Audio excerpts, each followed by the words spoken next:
안녕하세요. 반갑습니다. 닥치고 현장 리더 발품 항제 나무 이성주입니다. 와! 다 같이 홍해해 주시고요. 어, 제가 유튜브 보면 몇 개 올라와 있는 건 있지만요. 2021년 신축년 새해를 맞이해서 꾸준하게 한번 올릴 수 있도록 나름 최선을 다하겠습니다. 많은 분들이 오셔서 좋아요, 구독 많이 눌러주시고요. 호랑이 같은 기운 많이 오셔서 받으셔서 부동산 투자에 있어서 큰 도움이 됐으면 하는 게 저의 바람입니다. 오늘은 주제가요. 현장에 나갔을 때 도대체 무엇을 보고 사야 되는지 그에 대한 기준점이 없는 분들이 되게 많아요. 그래서 제가 현장 나갔을 때 1번부터 10번까지 해서 카테고리에 대한 부분을 오늘 유튜브에 풀어드리도록 하겠습니다. 자, 보시면 토끼는 항상 굴을 3개 판다. 도망갈 굴을 3개 판다. 초보들 또한 그렇고 중수분들도 마찬가지고요. 내가 투자를 하면 매수해서 언제 팔 거냐, 언제 바로 팔 거냐, 아니면 2년 보유해서 팔 거냐, 법인으로 매수했을 때는 어떻게 할 거냐. 이 지역을 샀을 때 만일에 비규제였는데 규제가 되면 나는 또 어떻게 할 거냐. 미리 매수할 때부터 이 토끼처럼 굴을 이 상황에서는 1번 전략을, 이 상황에서는 2번 전략을, 다른 상황에서는 3번 전략을 이렇게 세우셔야 되는데 그냥 1번 전략만 믿고 갔다가 규제가 되어서 멘붕이 오신 투자자분들, 초보분들이 되게 많아요. 그렇기 때문에 제 유튜브를 보시는 분들은 이제 안심하고 이 팁 스킬을 꼭 배우셔서 자신의 것으로 만드는 그런 시간이 되었으면 좋겠습니다. 자, 그러면 파고들겠습니다. 자, 항상 저는 10가지라고 얘기했어요. 내가 토끼처럼 굴을 3개 파서 위기가 닥쳤을 때 나는 잘 빠져나갈 수 있는 10가지. 1번은 가격입니다. 가격. 내가 이거 사는 게 비싼가? 싼지? 최근에 거래된 건 얼마에 거래되어 있는지? 등기부등본에 내가 최고가에 찍히는 건지 아닌지? 아니, 최고가 찍힐 수 있어요. 그때 오르는 타이밍에 제가 매수했으니까 내가 요쯤에 매수하면 그때는 최고가였지만 지나고 나서 더 올라가면 제가 최고가는 아니잖아요. 항상 그 가격, 오르는 장인지 내리는 장인지 횡보하는 장인지 그걸 기준을 여러분들이 명확하게 잡으셔야 된다는 것을 얘기를 드리는 거예요. 항상 보면 초보분들이 뒤늦게 나도 이제 부동산을 통해서 수익을 창출해야 되겠다 생각하시는 분들이 부동산 강의를 들어요. 부동산 강의를 들으면 항상 이렇게 단톡방이든 부동산 카페든 밴드든 통해서 지역을 이렇게 얘기를 들어요. 그러면 그 지역 얘기 들었을 때에 싼지 비싼지를 몰라요. 그냥 산단 말이죠. 달리는 말인데 올라탔어. 올라타긴 탔는데 돌아보면 가격은 올라가고 있어요. 근데 이게 언제 이 토끼처럼 언제 팔 건지 기준이 없다라는 거 꼭 명심하시고요. 그만큼 시세 가격이 중요한 거예요. 자, 두 번째는 황금성입니다. 오늘 사서 내일 팔 수 있느냐? 그건 너무 빠르죠. 오늘 사서 한 달 뒤에 팔 수 있느냐? 언제든지 내가 나의 물건을 내놓았을 때는 매수분들이 있느냐에 대한 문제, 이게 되게 중요하거든요. 흔할 때 주워 담고 귀할 때 내다 팔아라. 근데 여기 이 영상을 보는 분들은 보면 물건이 많을 때는 별 관심을 안 가집니다. 물건이 작을 때 관심을 가지고 부동산한테 깎아달라고 해요. 부동산이 깎아주겠습니까? 절대 안 깎아주겠죠. 그래서 황금성이 되게 중요하거든요. 저는 항상 싸게 삽니다. 싸게만 매수하면 뭐 언제든 조금 내가 덜 먹더라도 조금 더, 현재 원래 시세는 10억이라 치면 나는 6억에 샀다. 그러면 7억에 내놔도 팔린단 말이에요. 그 부분이 되게 중요해요. 황금성 2번째. 그럼 세 번째는 기회비용이요. 기회비용. 우리 뭐 모든 분들이 얘기하지만 1억을 가지고 A 지역, B 지역, C 지역, D 지역이 있으면 내가 이 돈 가지고 여기 가는 게 효율적일까? 최대 유효의 법칙 아시죠? 최유효의 법칙. 여기 갈 거냐? 여기 갈 거냐? 여기 갈 거냐? 내가 오늘 시간이 있는데 A라는 사람을 만날까? B라는 사람을 만날까? 이렇게 자기 스스로 생각을 해보시면 알차고 유익한 시간을 보낼 수 있는 상대를 만나는 게 그 시간을 최대한 이용을 잘하는 기회비용이잖아요. 투자도 마찬가지입니다. 내가 가지고 있는 이 자본금을 가지고 정말 유익하게 알차게 정말 그런 지역을 선정해서 투자를 해야 된다. 그럼 현장에 갔을 때 그런 지역인지 아닌지 판단을 잘 하셔야 돼요. 근데 너무 오르는 장에는요, 타이밍이란 게 있기 때문에 생각하다 보면 놓치는 경우도 있어요. 그래서 이런 부분은 여러분들이 현장 가기 전에 체크하고, 매물이 있는지 없는지 네이버 부동산 확인하고 모든 걸 체크하고 가는 거예요. 그 기회비용이 더 중요하다. 네 번째는 자금 계획.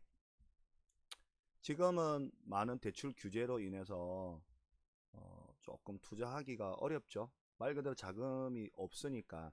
내가 5억짜리를 매수하는데 예전에는 대출이 LTV, DTI에 대해서 되게 규제가 자유로웠는데 지금은 LTV, DTI, DSR까지 따져서 고가 아파트 같은 경우 15억 이상은 대출이 안 되잖아요.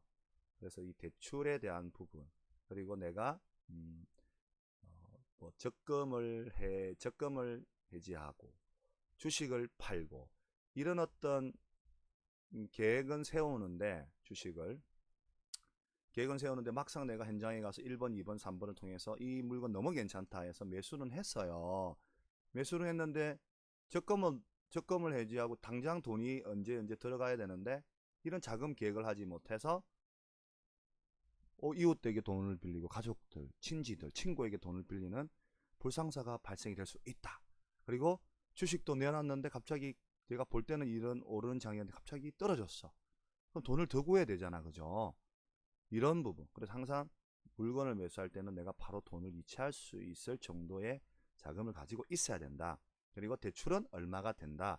이런 부분을 명확하게 여러분들이 계획을 세워야 된다는 부분을 강조드립니다. 그리고 5번은 입주 물량. 어떻게 너무 잘 풀어주죠. 잘 풀어주고 있죠. 너무 좋죠. 솔직히 한 3-4년 전만 해도 입주 물량이 되게 부동산 아파트, 특히 아파트에 있어서는 불가분이었어요. 너무 중요한 부분이었는데 지금은 입주 물량이 많은 부산이든 청주든 타 지역에 보면 입주 물량이 많아도 신축은 달린다. 이런 분위기예요. 그 왜 그럴까? 여러분들 항상 많이 보신 저금리라든지 뭐 유동자금, 돈이 갈 데가 없다라든지, 그리고 기존에 내가 모 지역에 투자를 해서 이만큼 돈을 벌어 봤기 때문에 그냥 쇼핑하듯이 또 부동산을 보고 매수를 하는 그런 부분. 그래서 입주 물량은 지금은 좀 그렇고, 지금은 보기에는 입주 물량도 보긴 봐야 되지만 정부 정책, 지금 뭐 13번, 14번째 뭐 정부 정책 이사 대책 나오고 했는데 정부 정책에 따라서 갑자기 오르는 지역이 행보한다든지 갑자기 떨어져 있는 규제로 인해 떨어져 있는 지역이 규제를 풀면서 상승을 한다든지 정부 정책으로도 가미하면 어떨까 싶습니다. 그리고 6번째는 개발 호재.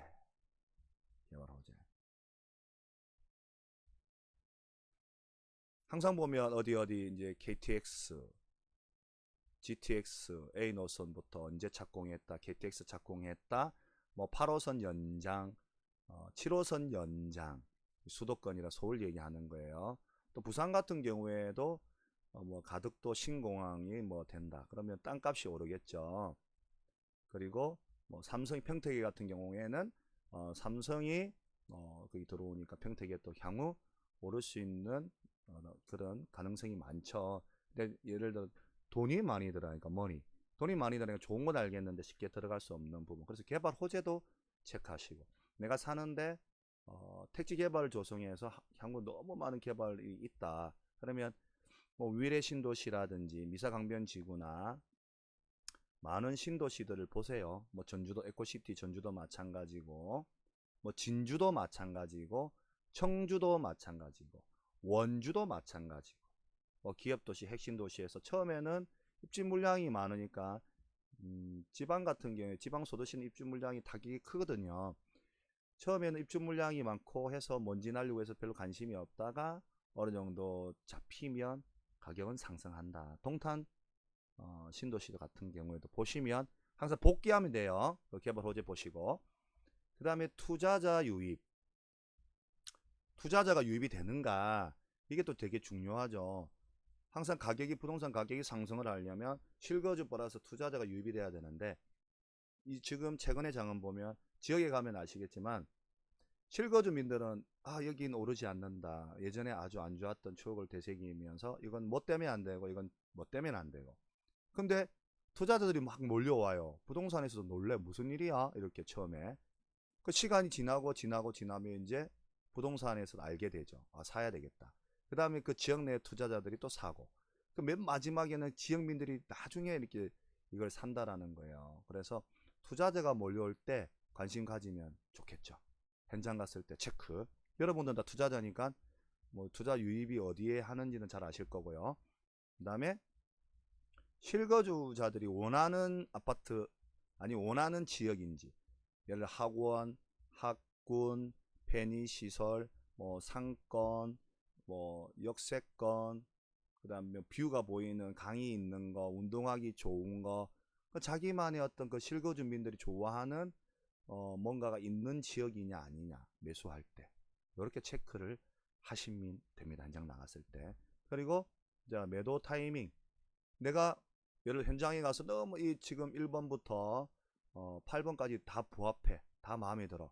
근데 언제 팔 거냐, 매도 타이밍 언제 팔 거냐, 그게 되게 중요하겠죠. 그러면 본인이 뭐 비과세를 받을 수 있느냐, 일반 세율이 되느냐, 요런 거. 세금은 투자자에게는 뗄래야 뗄 수 없는 거니까, 그죠?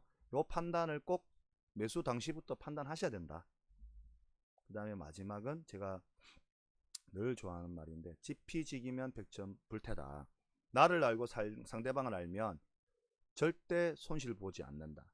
내가 어떤 성향인가, 이게 정말 내가 샀을 때 나는 정말 좀 심신이 미약한 사람인가, 다른 상황에 따라서 던지는 상황이 되면 던지는지, 계속 내가 처음에 생각했던 것처럼 이 모든 게 부합했기 때문에 가져갈 수 있는 그 정도 여력이 있는가, 아니면 성격이 급한 사람인가, 진득한 사람인가, 이런 어떤 부분을 잘 판단하시면 이 10가지만 가지고 판단하시면 현장 나갔을 때는 절대 후회하지 않는 투자를 하지 않을까라고 생각합니다.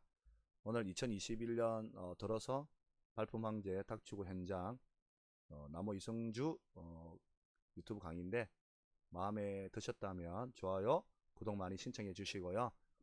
저도 꾸준하게 노력할 겁니다. 첫술에 배부를 수는 없잖아요. 꾸준하게 노력해서 여러분들에게 많은 도움이 되는 정보를 드리도록 노력하겠습니다. 나무 이성주 많이 사랑해 주시고, 부동산에서 계속 전화가 오네요. 많이 사랑해 주시고, 또 다음 번 유튜브 때 뵙겠습니다. 사랑합니다. 닥치고 현장.